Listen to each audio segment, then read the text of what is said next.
নেই হাতল চাপার ঝামেলা, নেই কোনো বৈদ্যুতিক মোটর সংযোগও। তবু ১৭ বছর ধরে দিনরাত টিউবওয়েলের মুখ দিয়ে অনবরত বের হচ্ছে পানি।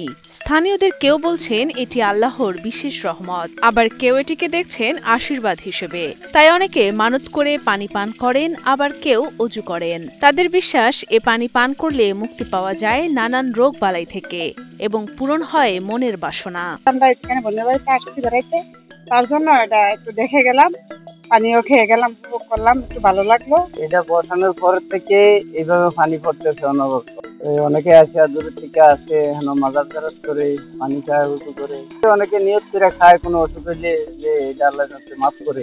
আশ্চর্য, এই টিউবওয়েলটি রয়েছে কুমিল্লার সীমান্তবর্তী ভাবেরমুড়া গ্রামে পূর্বপাড়া আল-আকসা জামে মসজিদ ও ১০০ বছরের পুরনো পাক দরবার শরীফের পাশেই। স্থানীয়দের কাছ থেকে জানা যায় ২ যুগ আগেও এ গ্রামের মানুষ পানির সংকটে ভুগছিলেন।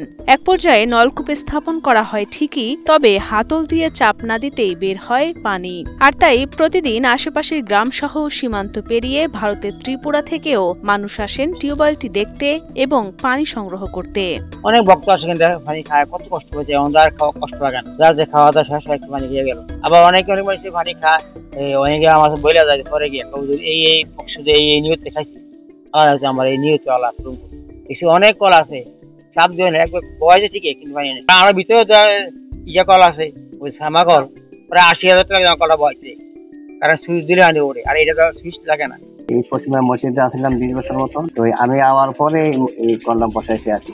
বসার পর থেকে এই পানি চলতে আছে, মানুষের নিচে আছে, খাইতে আছে, বিভিন্ন জায়গা থেকে যে যেখানে শোনে এখান থেকে মানুষ আসে, পানি খায়, বেড়ে যায়, দেখতে আসে। এই নলকূপের পানি জমিতে সেচ দেওয়ার কাজেও ব্যবহার করছেন গ্রামের কৃষকরা। ফলে খরা মৌসুমে যখন আশেপাশের এলাকায় পানির সংকট দেখা দেয়, তখন ভাবেরমুড়ার কৃষকেরা ফসল চাষ করতে পারেন নিশ্চিন্তে।